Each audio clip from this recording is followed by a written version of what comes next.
afternoon, Siv Helen Heshedal. Now, Siv works as the Chief Knowledge and Operations Officer of the Eastern Cape Socio-Economic Consultative Council, in short ECSEC, in East London, a very well-established council and one that I had dealings with in a past role that I played in the Western Cape.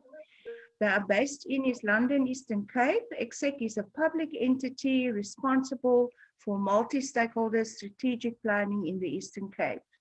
Siv has been part of reviewing and developing regional development plans over the past 15 years. She holds a MA in Sociology from Rhodes University, a PG Dip in Future Studies from USB, and is currently studying for an MPhil in Future Studies, so one of our current students. Siv's passion is using futures thinking and foresight to strengthen strategy and policy making in the public sector. She is well versed in the subjects that we are talking about today, and the masters who are the presenters today will be discussing how this translates into practice. We look forward to this. Siv, you're also part of the Eastern Cape chapter of the Alumni Association. We're very welcome to this platform this afternoon. We are very happy to have you and Simon and Greg, part of the Eastern Cape chapter, with us this afternoon. And again, a warm welcome to all the participants who have just joined this webinar this afternoon. Siv, with that, I will hand over to you. Thank you very much, Christelle, and good afternoon to everyone, and welcome again to the Alumni Webinar this afternoon. Yeah, my name is Siv.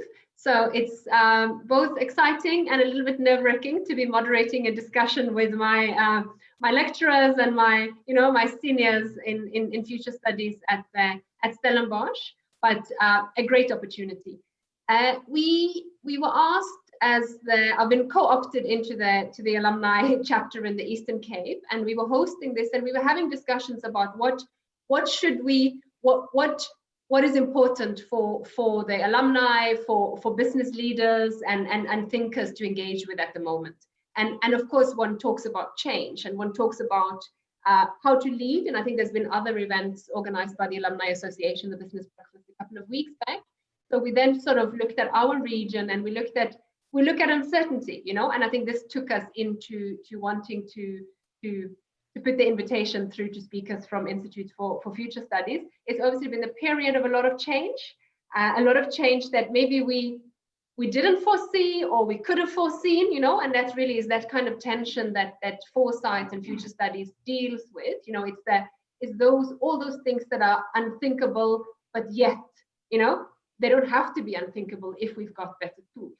And if we make use of better tools in our businesses and our organization and our practice.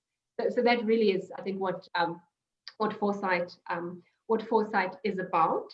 And of course, we live in this period of a lot of change and a lot of uncertainty at all levels. Uncertainty at the global level, uncertainty at the level of our sort of internal organizational lives, and even how this uncertainty is kind of manifest in us as people and played back in the institutional environment and in the economy.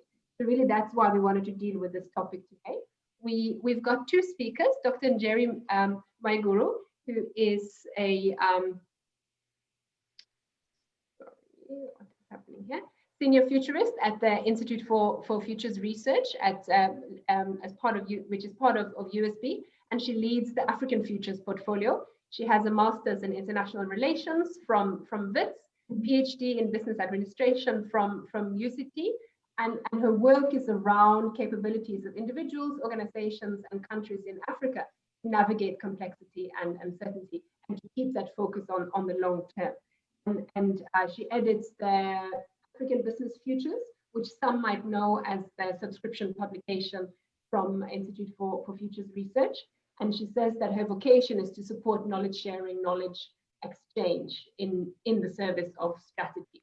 Our other speaker is Doris Viljoen, also senior futurist at Stellenbosch, at the Institute for Futures Research at USB. She specializes in environmental scanning, application of foresight and scenario planning, as well as strategy, coming from a background as a strategy consultant, and is well versed in multiple scenario planning techniques, and has been doing quite a lot of different projects and work around facilitating decision-making processes and teams through scenario exercises and other foresight tools.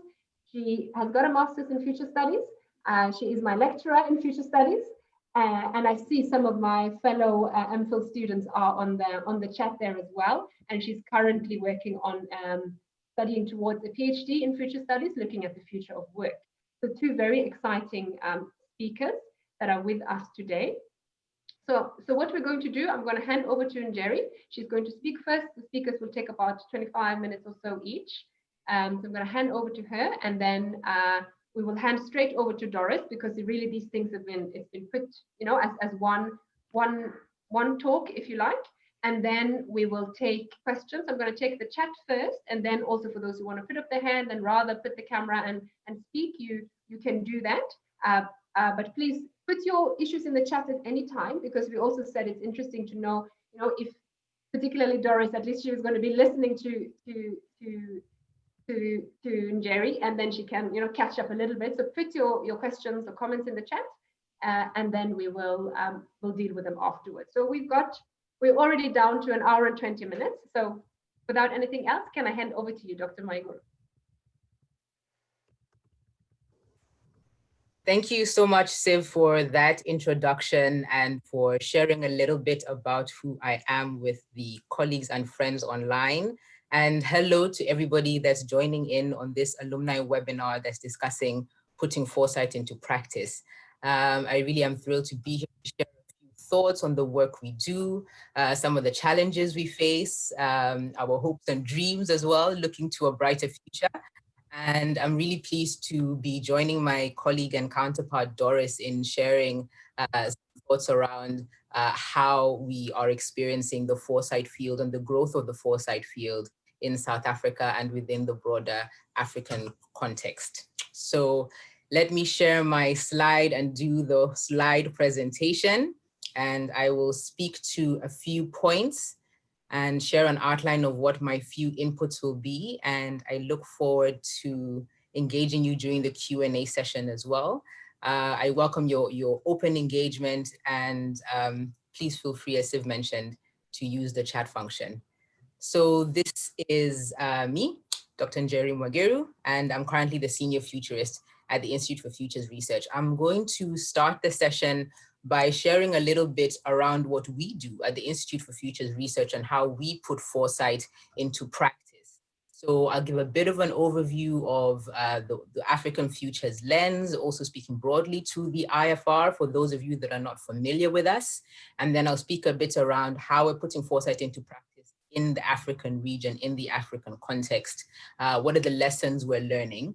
And then I'll end with an invitation to connect and collaborate. I'm aware that this is an alumni webinar and we're already a community here online, and also to those that are beyond the USB alumni network, very welcome to this community of thinkers, to this community of actors. And I will be targeting my thoughts to that sense of collaboration, networking, community. And I hope that this will also add value to the platform and to all of us gathering here together to think around where are we going for the long term, given the crisis we're facing with COVID-19 and given the multiple crises that we're facing on the continent. So let's get started. I will be going on for about half an hour, but I hope to keep it interesting, and I will have a few breaks for any interjections if it's a crisis and we've lost you completely. Otherwise, we can wait until the Q&A session to engage further. A bit about the Institute for Futures Research. We focus on long-range thinking and decision-making with a strong lens on innovation and creativity. And we are motivated and driven towards trying to scope what the opportunities may be, reading the early signs and signals as well of what the risks are, in order to align ourselves and our client base and the community of strategic thinkers and those that are our stakeholders towards better futures for themselves. So the Institute for Futures Research, we focus on research focused within the South African and African fields, but with a global impact, with a global scope. You're very welcome to visit our website and learn a little bit about what we do. But as this is an alumni webinar, allow me to also toot our horn a little bit and to give ourselves a pat on the back.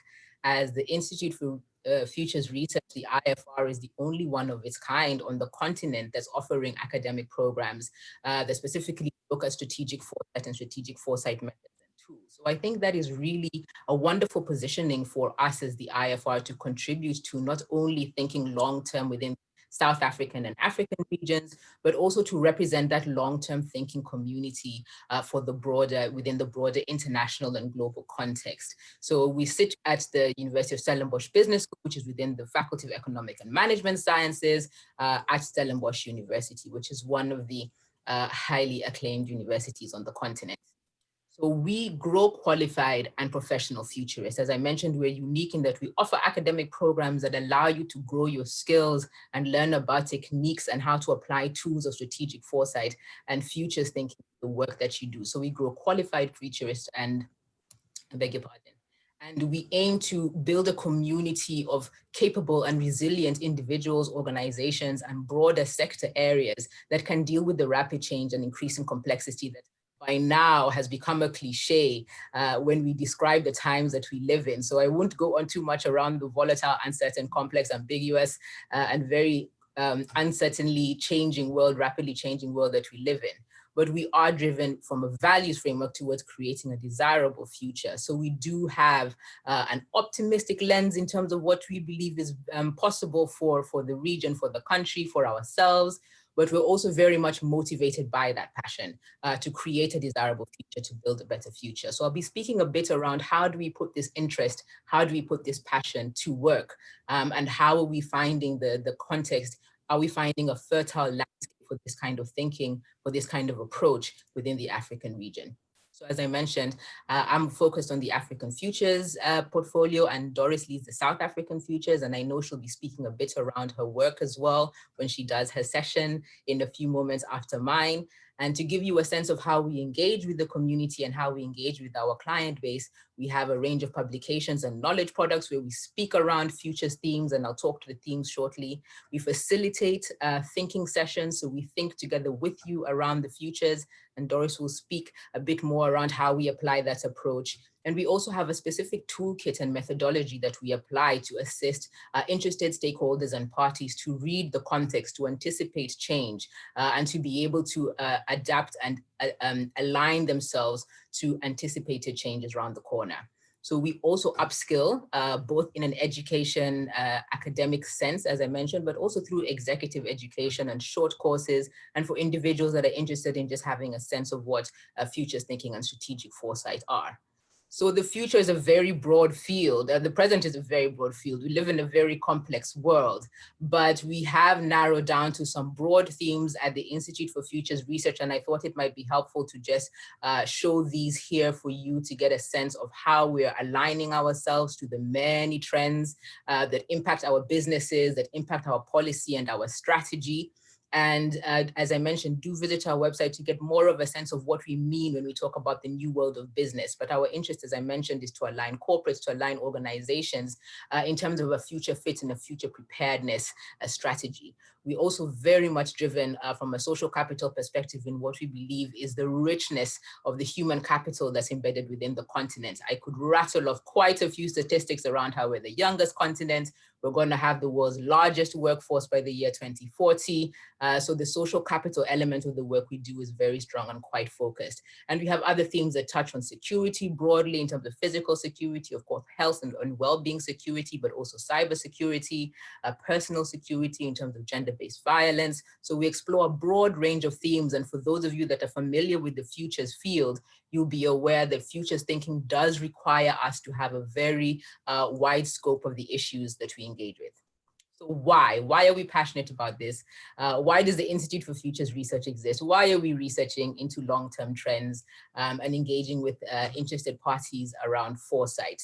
I would like to share a little bit about that, but as I mentioned, I won't harp on the points that at this stage have become almost a cliche. We know that we're in times where the changes that are coming at us are extremely unexpected in some senses, extremely rapid, and having massive impacts in terms of the changes and adaptations that are required for us to be able to respond. The COVID-19 crisis is one example of the kind of macro and complex issues that are facing us in this century, but will also continue to face into the next decades, to speak about climate change, to speak about recurring health issues, to speak about the unstable geopolitical and international economic sphere. You may be interested to know that the United Nations just recently held its 75th General Assembly, and they're celebrating 70 years of that global organization. And it was very interesting to observe some of the conversations and reflection points around the kind of macro changes at a global governance level,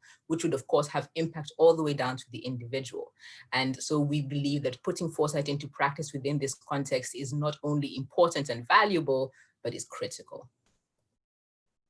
And we really have a particular approach in terms of when we speak about putting foresight into practice, it's not just abstract, it's around concrete activities that can be taken, that can be applied, and that can be supported in terms of promotion, in terms of budget and line items, in order to ensure that we're building this foresight capability and embedding it into our actions and preparedness, ensuring that the futures that we're facing, as well as the futures that we are creating, are aligned to our capabilities and capacities. So we do a range of trend tracking approaches to scan the environment, as well as to anticipate what might be emerging. But we work very hard with organizations in terms of how are they aligning themselves in terms of their visions, their goals in terms of benchmarks and milestones towards achieving those visions, and the indicators in terms of how will you measure the progress that you're making towards the futures that you hope to achieve. And in taking those journeys, do you have the requisite preparedness? Are you ready to achieve the visions that you have set for yourself, for your employees, that you quote to your investors and to your broader interest groups? Do you have the maps? If not, do you have the requisite GPS technology? So it's very important that we move from rhetoric, we move from strategic visioning on paper to living and engaged visions that can respond to the times and actually deliver those promises and take us through our transformative agency and our ability to intersect and intervene at crisis and important points of change in order to create those outcomes that we desire. And we're facing quite a number of obstacles in the work we do, and I'll speak to some of this, but also in terms of this mindset of long-term thinking. And I've pointed to just 4 main themes that I find I encounter quite a lot, and I'm sure Doris would agree and will speak to that as well. And perhaps those of you that are futures thinkers in the conversations and engagements you have, you might also encounter some of this pushback. But some of the challenges that we are faced with when we try to introduce long-term thinking to various sectors or various groups is, especially in the current time that we're living in a crisis, and the proclivity during a crisis time is to focus on immediate needs. And of course, this is critical. We're speaking about life or death situations. We're speaking about critical livelihood protection needs. So in a crisis time, introducing foresight and long-term thinking can seem counterintuitive.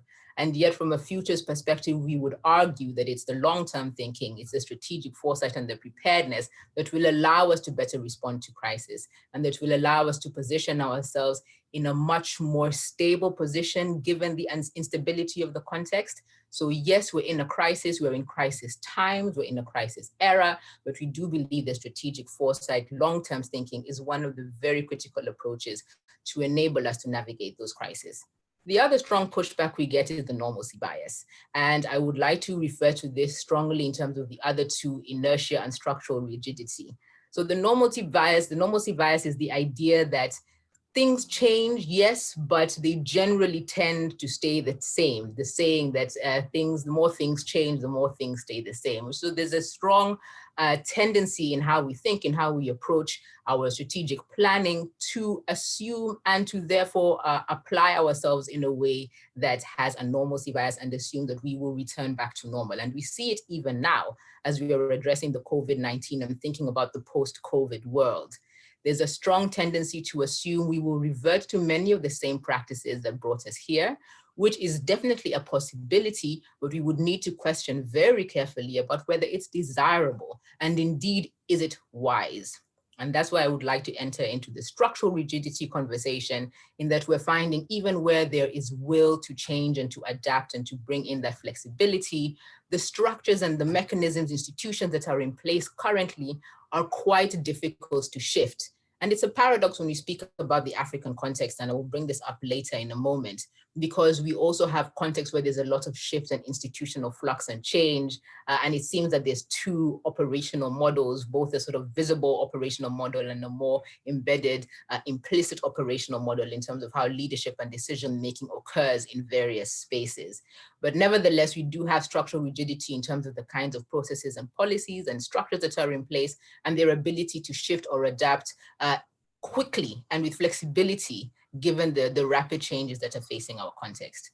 And then we have the inertia. And this is interesting to note, particularly around COVID-19, where we are aware of various war game simulations that occurred about a decade ago, various research inputs that were suggesting and hinting that there could be a global pandemic right around this time, and that actually plotted the possibilities of the current coronavirus outbreak quite accurately, although we couldn't, of course, anticipate the multiple impacts and the shape with which those impacts are now facing us.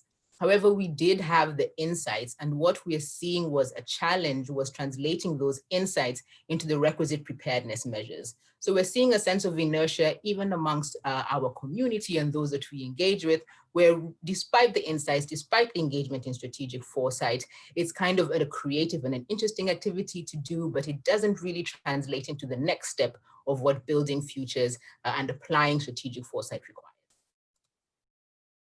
So let me bring it a bit more focused into the African context. And I love to speak about the African context because I'm very passionate about the continent.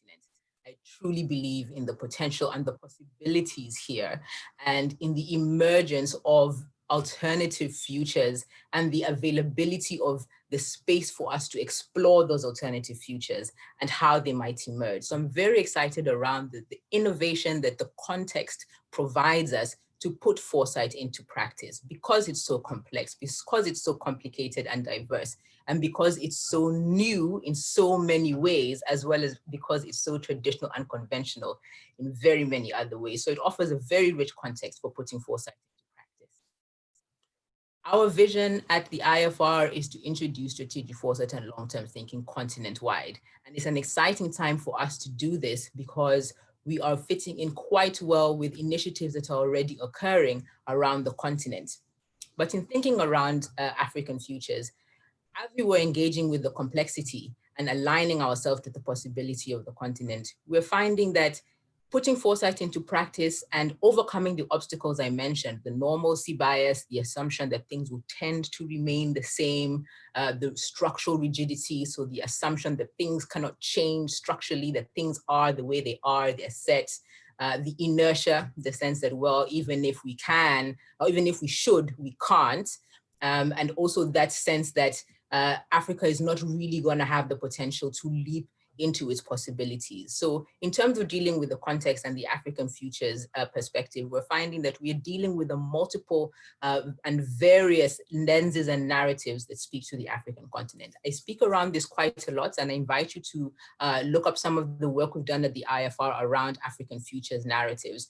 But to speak briefly around some of the core themes there is the idea that there's Afro-pepsinism and African futures are going to be determined by our more negative features and characteristics, our debt, our reliance on an international aid regime that is fundamentally based on exploitative systems, the high disease burden, the low economic performance across many regions of the continent. Indeed, I'll speak to the Afro-optimism perspective as well, but we're largely seeing the need for economic growth on the continent to improve further.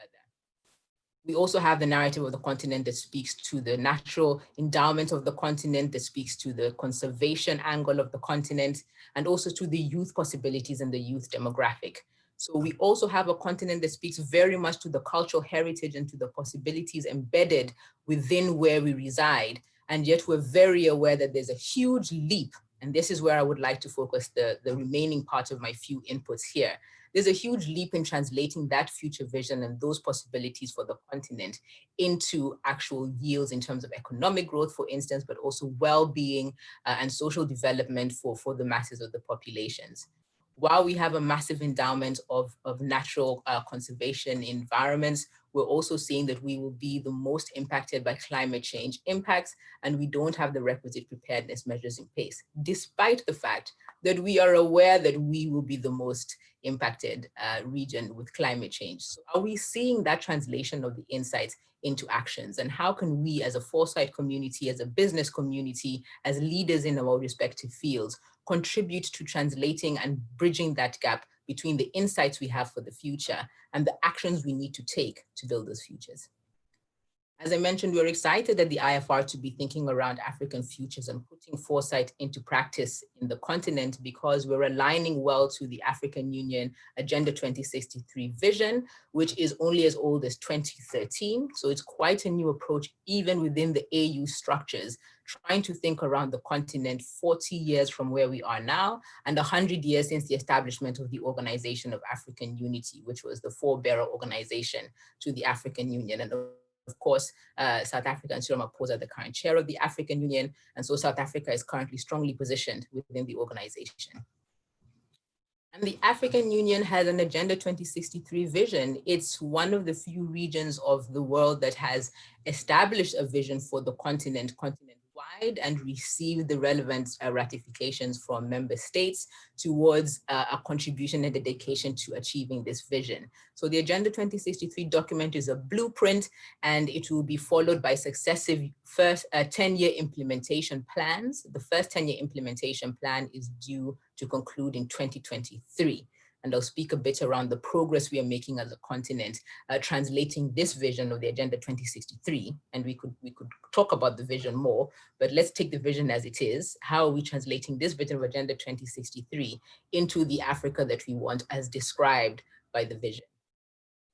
I would like to commend the African Union for taking requisite steps, at least in terms of shifting those rigid structures and policy spaces, as I mentioned, and some key flagship initiatives that we can see within the region driving towards building African futures and putting foresight into practice. One example is the African Continental Free Trade Area. So of course, this is the vision of an economically integrated continent, and it's been a vision for about 10 years now, but they had the 12th Extraordinary Summit in 2018, and that's where states committed to translate their signed ratification documents to actual policy implementation, and to establish a secretariat which now sits in Accra, Ghana, and to therefore now begin building and creating the necessary spaces for free movement of capital, labor, and goods across the continent, developing the requisite infrastructure frameworks to support continent-wide trade, and of course, engaging in the various international negotiations to ensure that the bilateral agreements that currently are in place between African region and nations and other international regions are also fitted to this vision of the continent. So I want to commend the African Union for taking some visible steps, translating the Agenda 2063 to a lived future for the continent. The other flagship initiative is the Silencing the Guns 2020. And I would like to note that in the UN General Assembly 75-year celebrations, the Secretary General made the request to translate the Silencing the Guns 2020 movement to a global Silencing the Guns and to a global ceasefire, especially given the current constraints that COVID-19 is causing to many conflict regions, and extending those humanitarian crises beyond, honestly, what is the capabilities for the international humanitarian regime to respond to. So the African Union Silencing the Guns 2020 is again one policy step towards achieving the vision in Agenda 2063 of a peaceful and secure Africa. I would like to begin to bring in the complexifications now around putting foresight into practice in a complex context such as Africa as an example, as a macro example of many complex environments. We could talk about micro complex environments within the organization as well. And I know Doris will speak to the organizational level of analysis in a moment. So the African Union Silencing the Guns is a wonderful initiative. However, are we seeing any traction on the ground? Unfortunately, the news isn't good. We have 21 current conflicts, despite the commitment for the ceasefire, despite the fact that we are 3 months towards the end of 2020. And frankly, it looks like we might not be able to achieve this vision. We have 4 major conflict zones, and I'm sure those of you that are within the Southern African region are closely watching the situation that's unfolding in Mozambique, in northern Mozambique, as another major conflict zone that could have major implications for SADC.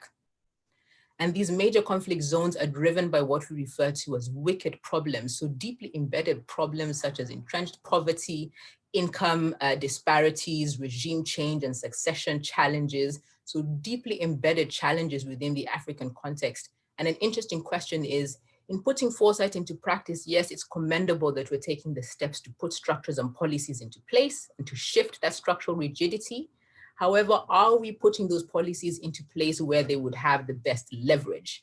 Are we beginning to unpack these complex and wicked challenges in a way that would have relevance, sustainable relevance for the African futures that we're trying to build? And therefore, are we aligning ourselves at public sector level, as well as the various stakeholders related to public sector, so private sector, civil society, as well as various experts and practitioners, academics such as ourselves, experts such as yourselves? Are we aligning ourselves beyond the policy towards the deeper underlying and causal issues that would enable us to embed a strong foundation for the African futures we want to build? Therefore, putting foresight into practice must go beyond rhetoric, certainly. It must move into systems change. It must move into policy improvements and innovations. However, those policy improvements and innovations must speak relevantly to context. We're also encouraged by the broader move towards long-term thinking within which the African context is couched, and the Sustainable Development Goals 2030 are one of the well-known global visions for the world, and the drive towards universality, integration, and leaving no one behind by 2030. Again, it's wonderful that we have these global visions. It's wonderful that we have the policy frameworks, implementation frameworks, blueprints, and requisite support to enable us to achieve these visions. However, we need to begin to ask the questions around, are we seeing the kind of progress we want to see in terms of achieving our goals by 2030? 2020 to 2030 has been named as the decade of delivery. There are a number of high-level corporate organizations that have committed a substantial amount of their resources to ensuring the world achieves the UN SDGs by 2030. However, within the African region, in order for us to achieve the UN SDGs, first and foremost, we have a funding gap that would require us to source additional funding of up to $500 billion a year for the next 10 years going into 2030. That's the financing gap that we're currently looking at to achieve the UN SDGs. Beyond that, we're still needing to see an uptake of the various implementation frameworks that have been provided at various levels and in various structures. So again, in terms of putting foresight into practice, we need to move beyond rhetoric. We need to move beyond the policy, which is very important to have, beyond the system shifts, which are very important to have in terms of the structures and the mechanisms to mobilize steps to achieve these futures. We also need to put our money where our mouth is. So we need to ensure that we're providing the relevant financing, providing the relevant budgeting, and the resources required for us to achieve those dreams. In order for us to achieve the universal sustainable goals, we would need to see a huge uptake in terms of investments in the continent. So how do we begin to bridge these gaps? And a few points on that before I hand over to my colleague. We have general points of reference that have been provided to us by various networks and communities. I have chosen some suggested areas from the World Economic Forum, which I think cover broadly the macro issues that any region, including the continent and within South Africa as well, would need to speak to and need to address. So in terms of future preparedness and in terms of translating foresight into practice, we're really talking around focusing ourselves on specific themes and areas that would enable organizations, states, individuals, communities to have agency at the points of leverage that could ensure that future preparedness. So it really is about smart actions, it's about relevant decision-making, and it's about aligning ourselves in flexible and adaptable ways to ensure that in putting foresight into practice, we are walking towards the futures we want to achieve and not to futures that we're trying to avoid. So we need to think more comprehensively around how we are putting foresight into practice. We're very encouraged at the IFR by the progress that we're seeing, but we are also aware that there is a lot more work to be done. And we invite you to join us as we begin to think around future preparedness for the continent and for South Africa. So a few future ready traits to reflect on in terms of, as I mentioned, we're talking about the visions and the values. How are you aligning yourself to the future in terms of putting foresight into practice? Are you curious to explore the various different aspects of what the future may present? Do you have the requisite toolkits to allow you to adapt to continuous change? And do you have that resilience and adaptability in terms of your early adoption to new technologies, an example, but also to multiple other trends that may emerge? And we do believe, as we're addressing an alumni community, that as we build these futures, collaborative and integrated design is really important so that we can align ourselves to meet these shared global visions, to meet these shared continental visions. And in South Africa, we could speak about the National Development Plan as well as various other frameworks. But we're calling on leadership and as leaders in terms of a personal capacity, personal mastery of leadership towards achieving that kind of future preparedness. And it's around thinking bigger. It's around acknowledging that each of us from our particular vantage points and positions do have the capability to apply our agency. And it's important, of course, to keep an eye to the risk, but to be bold in maximizing on the opportunity. So to be optimistic and strategic around our optimism to ensure, again, that we're leveraging on the most optimal points to achieve our futures. And to do that from a point of insights, knowledge, ensuring that we have the data and the information to guide our way and that we're tracking our progress accurately in order to know where to tweak and improve our performance to align to our visions and future goals. And it's about being imaginative and thinking what could be possible, breaking past that inertia, breaking past that rigidity, overcoming that normalcy bias to understand that there is a huge world of possibilities, a huge universe of possibilities that are available for us out there. Are we maximizing on our own capabilities to translate that? We need to take more smart risks. So in putting foresight into practice, as I mentioned, it's about leadership and applying those diverse perspectives, opening that mindset to ensure the policy and support frameworks, but also the alternative approaches in terms of various financing models, in terms of mobilization of different actors in different ways, the creation of different networks and collaboration points, and therefore unlearning some of what we believed was set and structured and opening ourselves up to those new possibilities and expanded futures and applying ourselves in that direction. And it's an important time, it's a critical time to put foresight into practice in a way that translates beneficially. I share here just a brief quote from Ban Ki-moon and want to note that Ban Ki-moon is just one of many thought leaders that have been pointing to these pivot areas, these pivot crisis moments for the continent and for the world. And yet again, we're not seeing the kind of traction we need to see in terms of translating this foresight into sustainable action. We would like to see foresight in practice across these different levels. So from our thinking at personal level to the frameworks that are established globally. Thank you.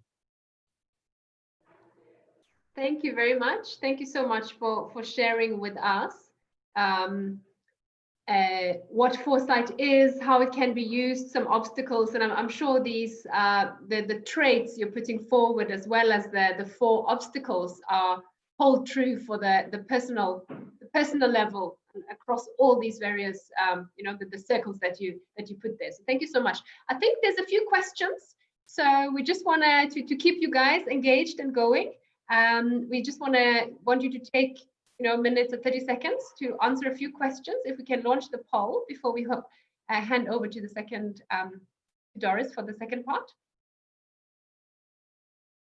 There you go. So just take a minute or so to answer those questions.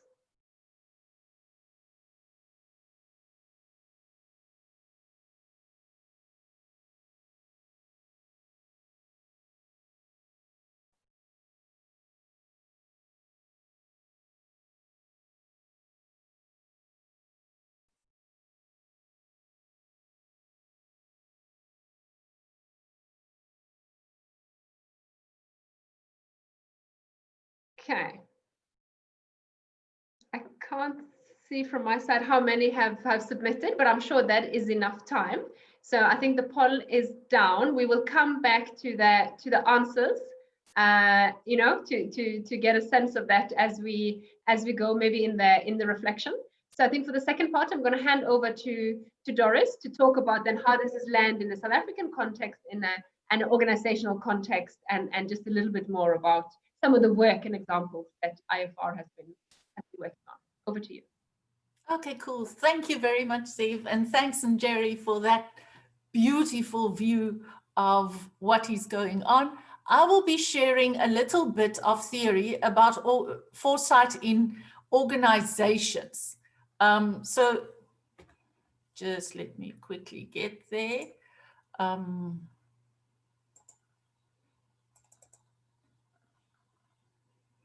So private sector organizations, but just about 90% of what I'm saying, if you're now from a public sector organization, just about everything that I'm sharing here could be applied there as well. But I'm specifically focused on private sector organizations. I'm going to share a little bit of theory with you. So a little bit of, okay, so do we actually need this as a business?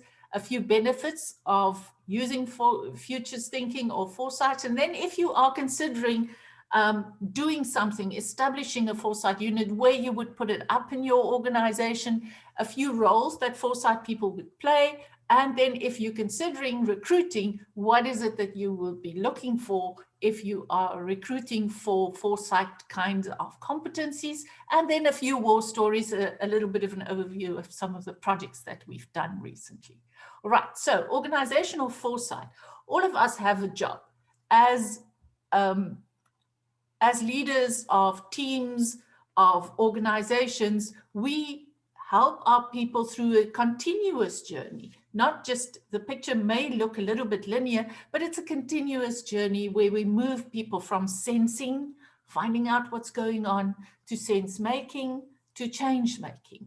And in foresight, we have tools and techniques to facilitate this process. What happens is that there is a multiplicity of reframing rounds where we question our assumptions, where we just look at the world in a new manner. And to be able to do that, we need to be able to facilitate conversations in a safe and enabling space where we can hear each other speak. So what we need to be able to facilitate this journey, I believe, is foresight. So 3 assumptions about foresight. Wherever we stand, wherever we are, there's always a range of plausible futures. But the seeds of those futures already exist in the present. And we, the people of the earth, we actually have influence over the future that eventually plays out. How? We make decisions. We assign resources or not. We create processes. And through that, making decisions, assigning resources, creating processes, we co-create the future that eventually pays out. So we have an immense responsibility towards future generations. And to be able to do that, we have to practice foresight. So can we know? Can we predict the future? No, no one can. And that's also not what we're trying to do when we practice foresight. What we do try to do is to create memories of different kinds of futures. Like I said just now, there's always a multiplicity of plausible futures. Wherever we stand, when we look towards the future, there's always multiple options. And that is the value we try to bring. Imagining those multiple plausible futures, spending a little bit of time in each of them, learning through the process what it feels like in all those different futures. And then in the present, be able to make better decisions, assign resources in a more responsible manner. And that's the value, that being prepared, because that imagining the multiple plausible futures, that spending of a little bit of time there, that is the value that we bring. And that being prepared is way more valuable than trying to make a prediction and trying to be right. So people could answer and say, yeah, you know what? Do we actually need this? Because, I mean, we do strategy at our business. I mean, we look at things that are happening and then we ask ourselves, yes, based on that, what should we do? And then we create a strategy. We say, yeah, that's good. We actually support that and we want to be part of that process. And we believe we could just add a little bit there in the middle. We could just take a short flight and get the big picture view. Just zoom out a little bit so that we can see the whole thing, or as much as what we can see, so that we can see connections, so that we can see systems and the complexity of the whole thing, and then carry on with strategy. So in that process of just now, we just put in a bit of foresight. So we also look at things that are happening, and then we start asking questions. We say, okay, we see that 3% increase, 5% decrease.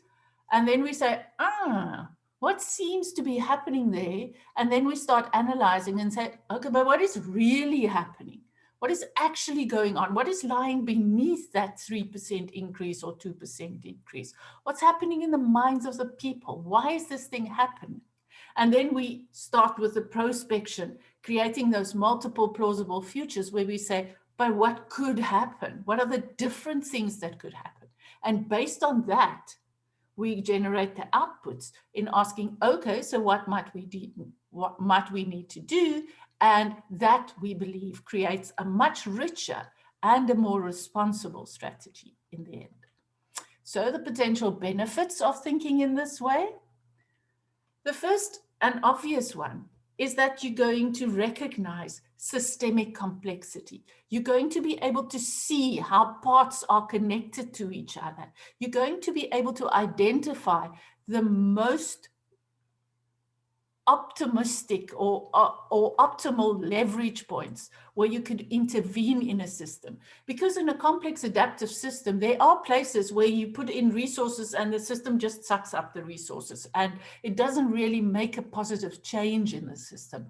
Whereas there are other leverage points that if you put in the resources there, it actually flows throughout the whole of the system and makes a positive difference there.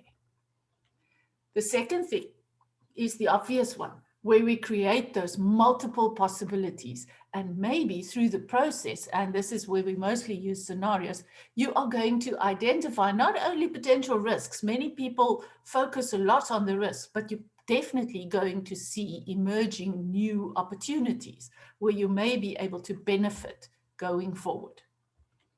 And then we're going to go really deep. You're really going to understand. So the benefit of thinking and looking at issues with a futures mindset is to really try and understand what lies beneath a 3% increase or a 2% decrease.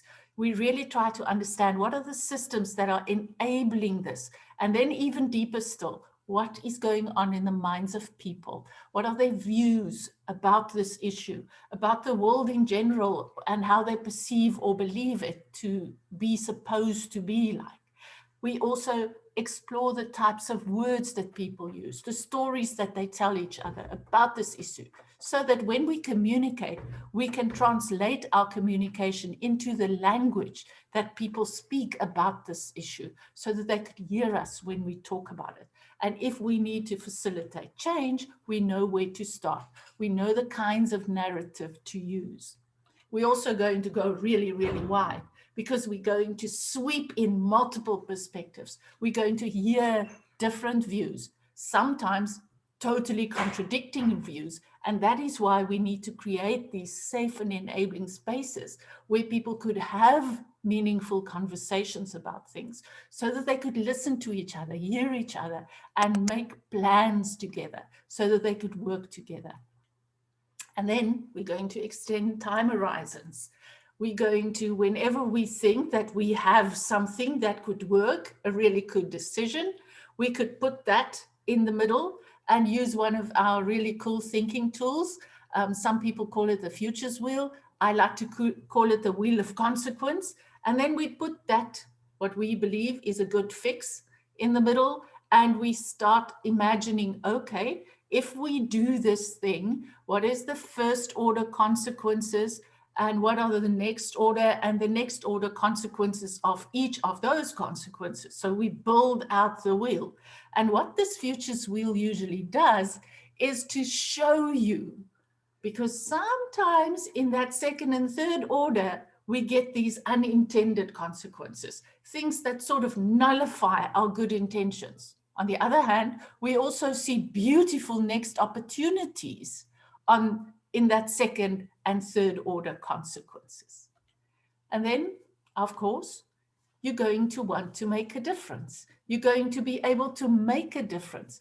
I had to look for this picture for a really long time, where you have the trends here at the top and you have the hands of the people at the bottom, because that sort of tells you what it is that people with a foresight mindset try to do. They don't only look at the trends, they always try to understand, how does that touch people? How would that influence people? What are the minds of the people that are involved here? What do they think? What do they want? What do they wish for? And then when we think about establishing a foresight unit, if companies come to us and they ask and they say, okay, so what is this? How do we do that? Where do we put a foresight unit?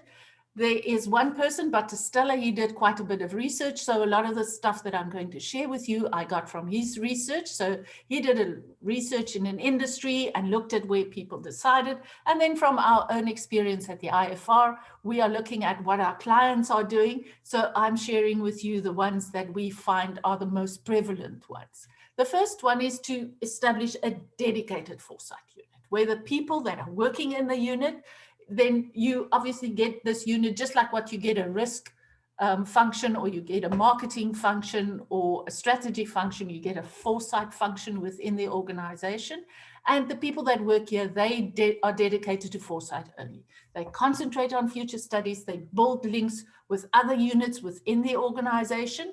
And what we see in our experience are the strongest links go usually to strategy, or to R&D or marketing innovation, the people that are thinking out the next products and the new products, and nowadays more and more towards the risk function as well. So people in this unit, they do foresight work only. At the IFR, we have a few clients that we are assisting in their efforts to establish such a foresight unit. In the second place, we see a foresight unit or foresight people or the foresight function being embedded into another function. And usually that function is strategy, marketing, R&D, and like I said just now, more and more we see from the risk function, people say, whoa, no, we need this, we need to think longer. So we see a combination between strategy and risk where people are putting their foresight units.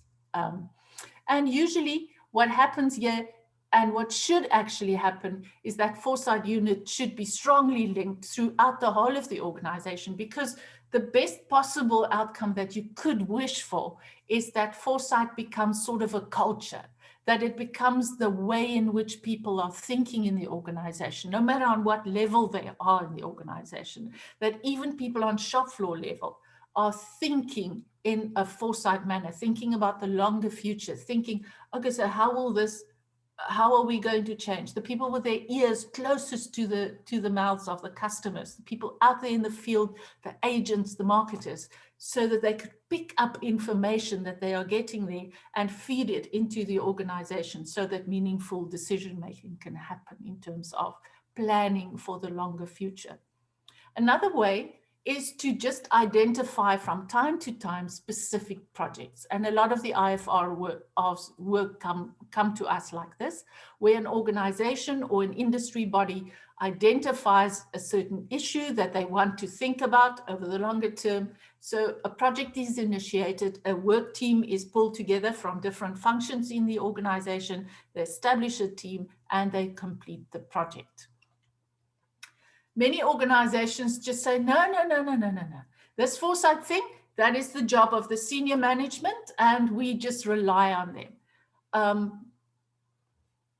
There is quite a significant body of research that say that if that is not written into the KPIs of those senior managers. And if they're not measured and rewarded for that, then they don't spend time on the longer term. They only spend time on the things that is going to make them meet their performance targets over the next 3 months or 6 months or stuff like that. So if this is what you are relying on, make sure that you are actually then writing it into the KPIs and the performance measurements of those senior managers. And then, of course, some people outsource, and we are the beneficiaries of that. So some foresight activities are outsourced to research centers, especially the scanning, because people just don't have time for that. So at the IFR, we create scanning products on a weekly, a monthly, and an annual basis, where we scan as wide as what you possibly can imagine. We curate that information and package it in a weekly, a monthly, and an annual publication, and people sign up for that, and that then gets dispersed throughout the signed up organizations, so that people sort of through engaging with that, keep their finger on the pulse of what is moving, what kind of dots on the horizon is emerging. All right, so people in an organization, what would they do in an organization? Where would they be? What kind of roles would they play? So when we look at the innovation funnel, where product ideas are generated, then we choose, develop, and commercialize, foresight people can play 3 different kinds of roles. On the first place, as initiators, where they are the people that bring the news about changing or shifting needs, where they say, listen, we better pay attention. People that have been buying our products forever, their mood is shifting, their preferences are changing, or maybe some new technologies are emerging. Or look out there, we have been keeping our eye on the competitors within our industry, but you know what? Those people in that other industry over there, they are creating platform-like technologies or stuff. When we blink again, they are going to take away our customers because they will be able to serve them through other means. So we must look out. That is one of the roles of foresight people. Foresight people could also be the strategists, the one that say, oh, okay, to be able to make that idea work, then maybe we have to shift or change our business models. Look over there, those are emerging new kinds of business models or new kinds of ways of positioning yourself in the market. Foresight people could also be the ones that are putting up the warning flags that say, wait. That product that you are creating now is based on an old and outdated assumption. You have to question that assumption. Or maybe you must remember that this looks good now, but 2 years down the line, we're not going to be able to make money from this anymore because that thing is happening over there. So 3 different kinds of positions or roles for foresight people in an organization: initiators, strategists, or opponents. And actually in practice, I have seen one person doing all 3 of that at the same time, and that was really cool. All right, so if you now have foresight people and you say, okay, I'm going to pay people to practice foresight, what they would do? What would you write in their job description, kind of? So the first and obvious thing that they would do would be to create content or source in content. So they would generate knowledge and insights. So they would scan the environment. They would say, okay, read this, do that. So they would curate content and share it throughout the organization, up and down, sideways, everywhere. So they would create content.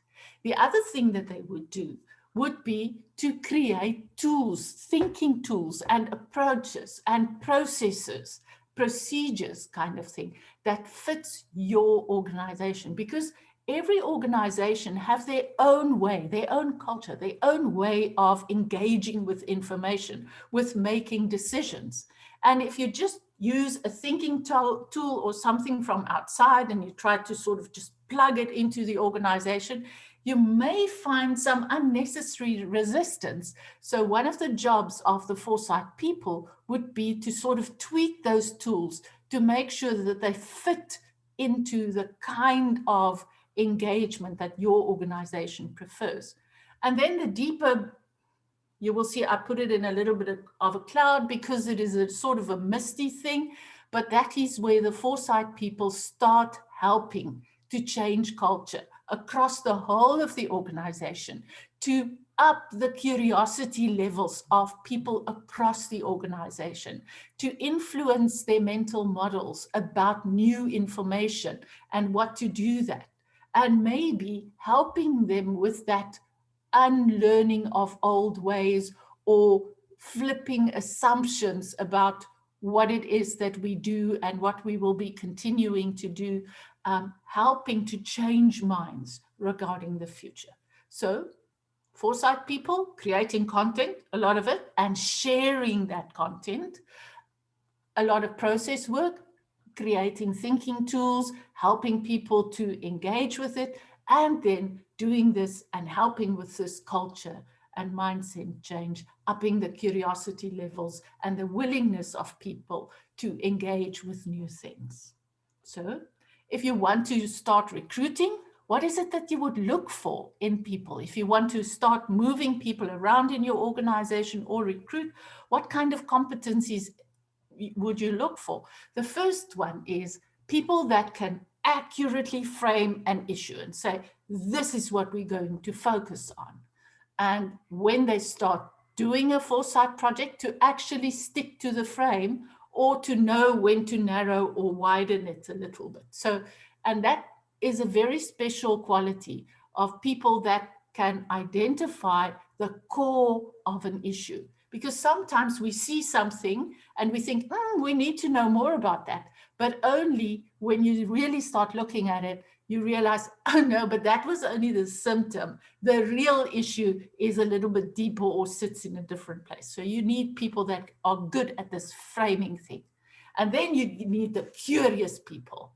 You need somebody with really high levels of curiosity and the ability to work through massive lots of information and to distill from that whatever it is that would be meaningful to share with the rest of the organization. Those would be your scanning people, people that read widely and say, oh, but that's interesting, let us put this in here. So looking outside, be curious about anything and everything, and be able to curate and share that in a meaningful manner with the rest of the organization.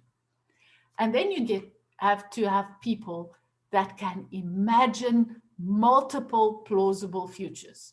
Now that sounds easier than what it is.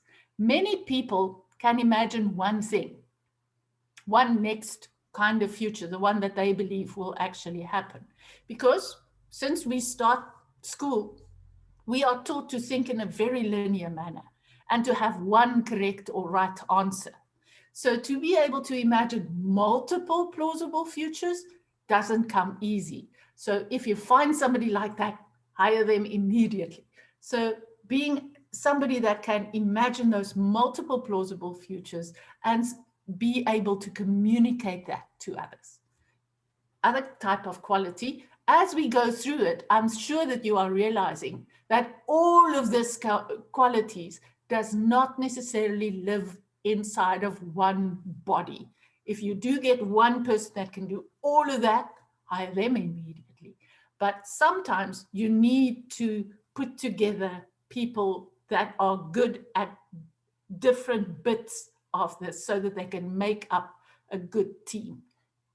Other competencies that we're looking for is visioning.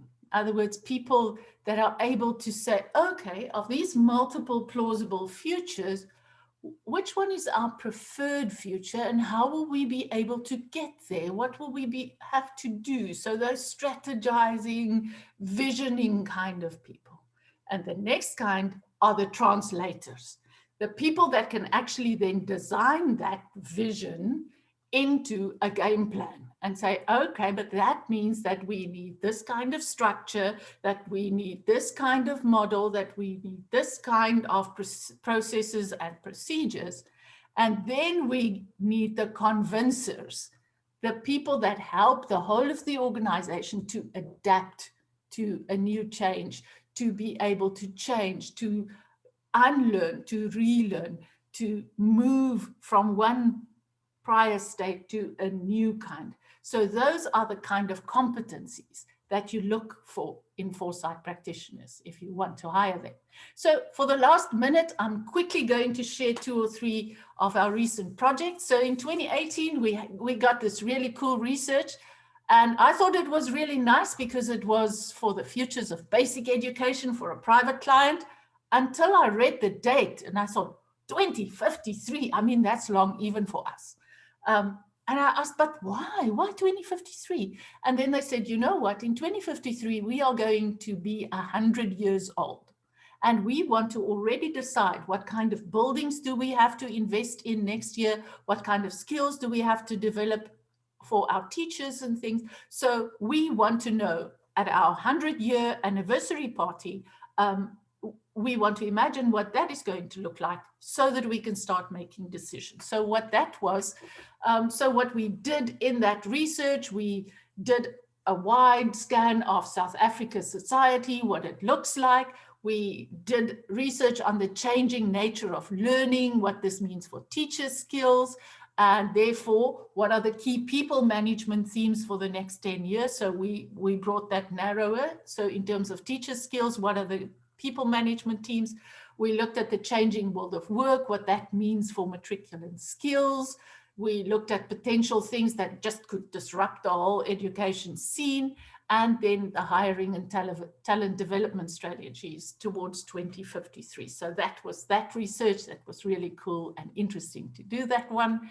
And then in the retail sector, we imagined what the sector could look like in 2035, but with a very hard focus on what kind of skills people that are working in the retail sector would need towards 2035, so that they already can update what the CETAs are paying for, what the approved things are on their lists and stuff. So we had 2 reports. We had it in 2 phases. So in the first phase, just a wide scan of issues that could influence the retailer, issues pertaining to technologies, issues pertaining to the consumer. So from those 3 views, and then what are the emerging game changes? So that was the first bit of research.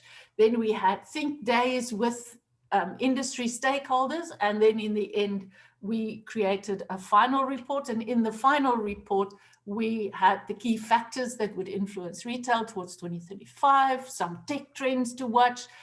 We did some nice graphs about the influence of digitization on existing jobs. So we got the existing job titles, and in the different places in retail, for instance, in warehousing, or in the graph you see there is from planning, designing, and buying. And if you see the red bars, those are the ones that can actually be automated.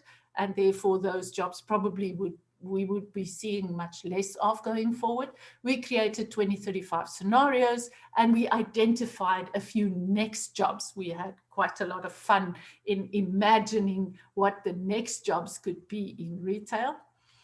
And then many of the reports that we generate, the client engagements we have, we can't share with you because it's protected with and hides behind thick confidentiality agreements. But one that we can actually share with you, we did last year for NEDLAC, where we imagined the futures of work in South Africa. And if you want to access it, it is quite a nice report with a lot of socioeconomic data and then some scenarios. And we also analyzed quite a number of industries in terms of jobs that we think we could see more of or less of going forward. So if you just Google NEDLAC Futures of Work, you're definitely going to hit that report. And that, ladies and gentlemen, is the end of me. Thank you very much for listening, and you are welcome to shoot and ask questions. Thank you very much. Thank you very much, Doris. And thanks again to both of you for your presentations. I think a lot of strong sense of what is Foresight and what we can do with it. And there's lots of discussion happening in the chat already. So I know I see, Njeri, you've had a look and you've responded, and there's a bit of links and information that's exchanging in the chat. But I'm just going to take some of the questions and then kind of allocate them, and then you can add, and it's good. I mean, the point is also for everybody, because it's an alumni sort of networking. It's got some networking objectives behind this as well. So I see some of that. It's several people being shot at here in this chat, I can see, in one way or the other. So maybe the first one is there's some advertising information for those who want to continue to go back to school or to share that. So that's available there. So just have a look at that. And I think kind words of praise for both of you for your inputs. There's a question about do we, as Africa, as Africans, to what extent can we actually determine the future? You know, so I'm tempted to interpret and get into it, but it's not my role today. So maybe Njeri, you can speak to that. And I think there's discussions there about public sector. So which tools are available, which tools do we use, and then the leadership. And I think it's probably a generic issue. You know, if you don't have buy-in for long-term thinking, and if your leadership is caught in a short-term warp and a political infighting warp and a sort of crisis warp, you know, it's difficult to think long-term and to make use of these tools. But maybe you've got some suggestions, or maybe even some you know, ways in which we can try to persuade our leaders, or as well as fit tools into quite rigid processes. And then there's a question, I'm sure both of you can do some reflection on that. And then there's a question there about should, you know, is it worth it? You know, should we bother? You know, about the present? No, about the future. You know, shouldn't we just focus on doing better in the present? So I think let's take those, and then you can keep adding, all of you. Do you want to go first, Njeri? Yeah. Thanks, Siv. Thanks, Doris, for that excellent presentation, bringing it all together and giving some very concrete steps to how practicing foresight could be embedded within an organizational context. I think that was wonderful. And thanks also to the questions and the engagement that we're seeing on the chat. So I would agree with a lot of the sentiment that's coming there in terms of the challenges of introducing a long-term thinking or strategic foresight to a public sector or to a government leadership kind of culture.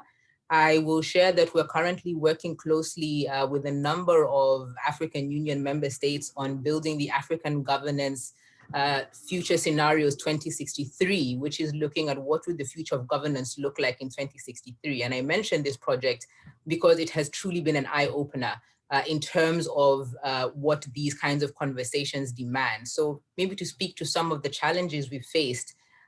First, of course, the pushback around, you know, a lot of Africans can't even meet their daily needs. Subsistence is an issue. Why would we look to the long term when we have so many issues in the present that we need to focus on? And I would reiterate what I had shared previously, which is we really do propose from a futures perspective that thinking in the long term, as Doris mentioned, thinking from that sort of bird's eye view, looking at the broader context will allow us to perhaps innovate on the kinds of solutions that will be more sustainable, less band-aid, and align us better to resilient futures. So we do feel that long-term thinking fits well in a crisis context, and I'll leave that to Doris to pick up a bit as well. She's got a wonderful video that speaks very clearly on how strategic foresight can assist in a crisis. And in terms of the tools, I did share scenario planning is one of the core tools. Even in the African Governance Futures Project, we're using the scenario planning tool, as well as various other thinking tools that Doris mentioned. But I would stress that we are encouraged by the fact that there is at least an awareness of strategic foresight. I see that somebody mentioned foresight is in the DNA of, for instance, the South African public sector, you know, because of the NDPs and across very many public sector in different African countries. Actually, you do have that futures alignment.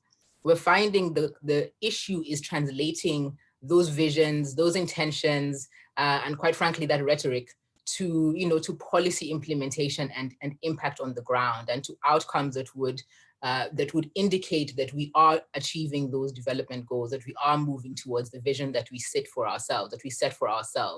So I think we find that also from the Futures Institute, our experience is that if we can expose leadership to futures thinking processes, so beyond talking about it, actually engage them in futures thinking processes, this really helps in terms of that mind shift and culture change, because it takes it from an abstract concept, from a theoretical engagement, to actually applying their minds in a futures way in an area that they have interest in, And then we normally find that once that light bulb gets on, once they click into that future thinking space, then things flow quite smoothly after that. They begin to think more creatively around how they can implement their visions and their decisions.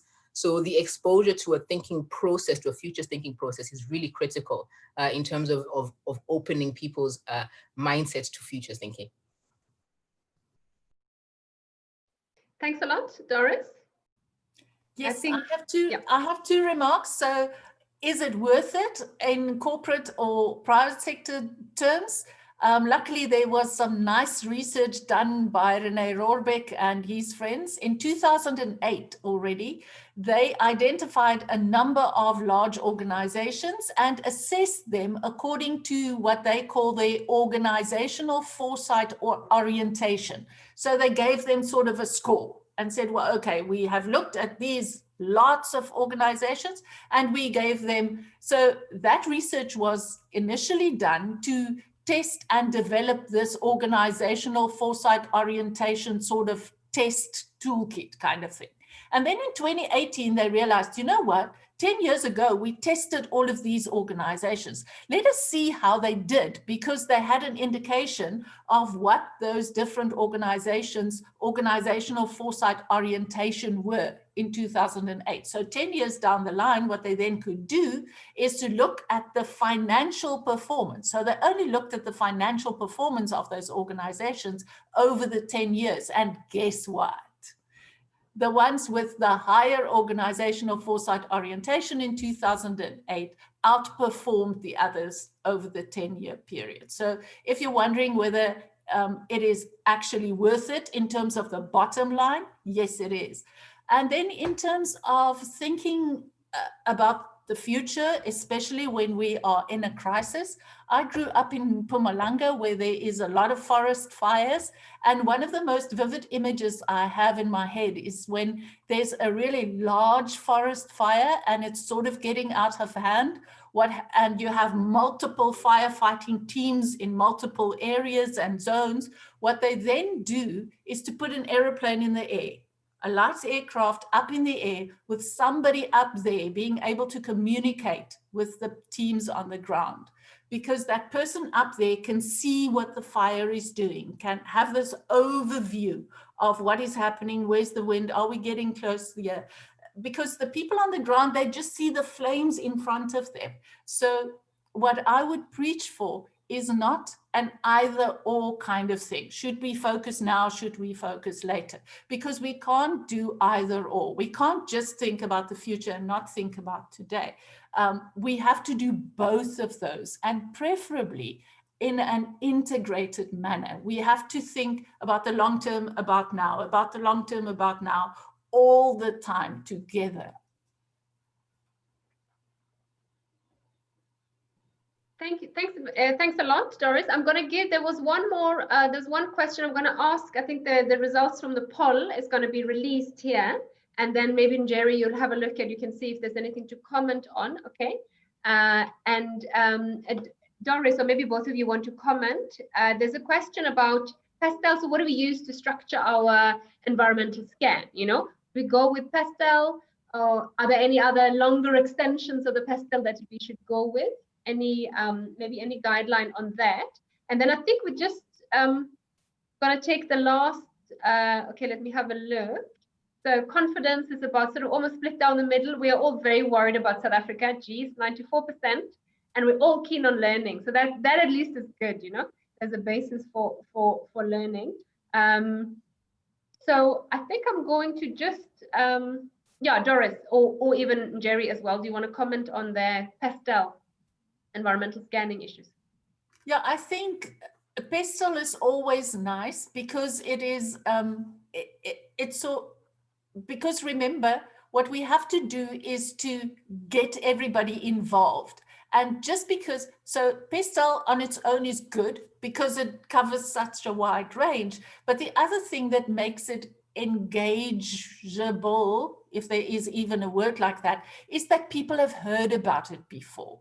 And especially when we want to think about the longer future and we're going to introduce scenarios, we're going to throw them with a lot of things that they haven't seen before.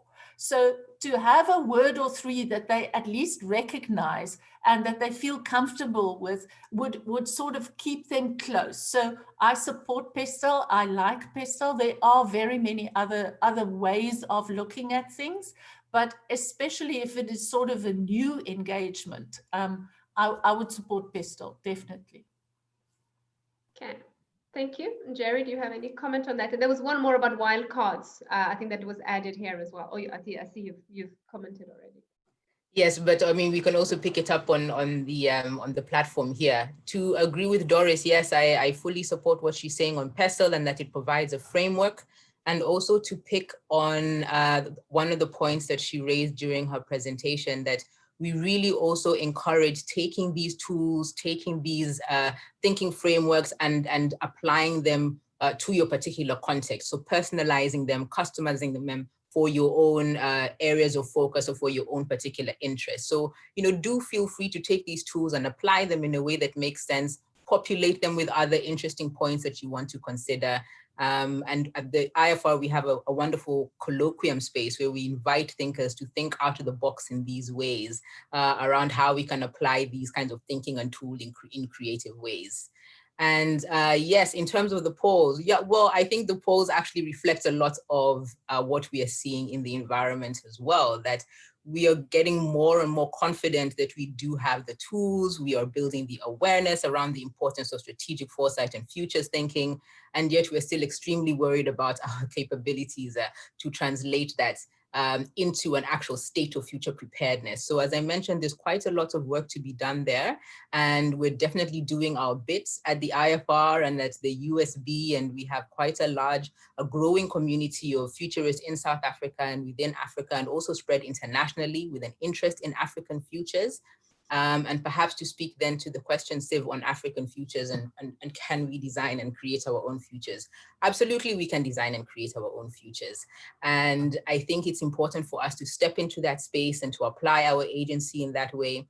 It's also important, as Doris mentioned, though, to be aware that we operate within constraints. So we do know that the continent is positioned in a very particular way vis-a-vis the geopolitical arena, and there are obstacles to be overcome. But indeed, having that vision and having a certain values framework and alignment to achieving those visions is a very important and critical step and cornerstone to building those futures. So it's not straight sailing, it's not smooth sailing, but as we do have the tools, as the poll is showing, and it really is around us beginning to think more concretely around applying those tools in a way that benefits our futures. And thanks. I mean, it's also, I think foresight is a way of thinking. So it's a toolkit or a range of toolkits, but it's also a way of thinking. And for me, I mean, having come from many different backgrounds, and I sometimes call it systematic multidisciplinarity, because it's utterly multidisciplinary, from neuroscience through to macroeconomics and learning about artificial intelligence, but in a very structured way. So maybe, Odie, when you do the PESTEL, there's another nice tool that I learned in this, which is to do a cross-functional analysis. So you have your PESTEL both ways and you check them against each other, because it gives you different insights in ways in which you didn't necessarily have. So I'm going to make one comment about the public sector, and then I think we're pretty much wrapping up. I'll give the two of you a last word, and then we're going to hand over to Simon Mayer to just close on behalf of the chapter. But I think, so for public sector, just to share some things, I mean, OECD does have a Foresight Center, and they have quite a dedicated capability looking at applying foresight in public sector. EU is also a little bit more advanced. There's lots of stuff available online, as well as UNDP, and particularly, I think it's closed down now, but there was a Center for Public Service Excellence that put out a few toolkits of how to use future thinking in public sector. But from my own little limited experience, I think the issue, you've got to de-link it a bit from strategic planning, because in the public sector, strategic planning is a compliance process. So we've got to take our thinking and our tools outside of that sort of process that happens in a limited window around a set of rituals. And I think that is quite key in order for us to adapt and adopt some of the tools for that. So I'm just going to check. Lots of things being shared. So please just hang on and make sure you copy those links. to use for yourself. And I'm sure possibility to you look people up on LinkedIn or some on Twitter. I know not necessarily individually, but I know IFR, I think Highlight runs some of those platforms. I'm not sure, but IFR has LinkedIn and it's got Twitter that you can also link up and continue to chat with and continue to test out the things. So I'm just going to take Njeri, do you want to have a final word? Thanks, Sid. Perhaps to pick up on what you mentioned on the private sector and some of the initiatives we're seeing there. At the IFR, we're working quite closely with the Finnish Futures Research Center. And Finland is a very interesting case study because it's one of the few, the only country globally to have a committed parliamentary and various other national structures committed to strategic foresight. So it's a very interesting model that we're exploring, and through our current African governance report activities, we're also thinking long-term around what would it look like to integrate formally and institutionally in some of the ways that Doris has outlined strategic foresight within a public sector framework. What kinds of changes and what kind of flexibility would be required in terms of our modeling. But in terms of closing words, I do believe the future is bright. I'm an optimist with a dash of realism, I say, because I do believe that we can achieve what we set our minds to. But in terms of that commitment, we need to have that link, that strong link between theory and practice, and to ensure we're applying those insights in ways that create the future. So I really do welcome your continued engagement in the work that we're doing. Do follow up. I see there's quite a strong interest in learning more around strategic foresight. Do engage with us. We're unique on the continent, as I mentioned, but we're very keen to have a broad network and collaborative culture around the USB community and beyond. So thank you. Thank you, Doris. And I know you can comment on risk. I know you've been with the Risk Practitioner Society for the last few days as well. Okay. Yes, I've just finished a masterclass with the risk people. Somebody asked a question about wildcards. I've been working on a thinking tool to help people, because I mean, a wildcard by definition is something that you didn't see coming. So how do you see something that you can't see? So I've been creating a little bit of a thinking exercise, and we've tried it first with our research colloquium and then with an outside group the other day, and it works quite nicely. So we do have one game to play to help people to identify wildcards. And while I'm saying playing, Siv, you just said that we must be careful to not try to formalize foresight, especially if you want to introduce it as a new thing into an organization for the first time, because then it sort of falls into that tick box thing, and are we getting this right? And then it sort of defeats the whole purpose. So the one organization that I really loved for what they were doing, they wanted to start their people to just become more curious about stuff happening. And they sort of positioned their futures and foresight initiatives as part of the wellness program. Yeah? So every Thursday there was this half an hour, and they call it Donut Thursday. So that was probably before the sugar problems and things like that. But everybody attended, they got a donut if they shared the coolest thing that they read about this week. So just that, just that was all. So it was part of the wellness program. Everybody gets together, they had a good laugh. But what the spin-off was, and now that it has been a few years, they can start tracking how many new innovative products and procedures, both procedures inside the organization as well as products that they can market to customers, has cooked from that wellness program. So the minute people start thinking and they've identified something, then they throw it into the innovation funnel. But the foresight activity itself is positioned as part of the wellness program. Thank you very much. And I know Simon is going to do thanks and closing, but just thanks on behalf of myself to you, the speakers, and all of you for a very engaging and participative session.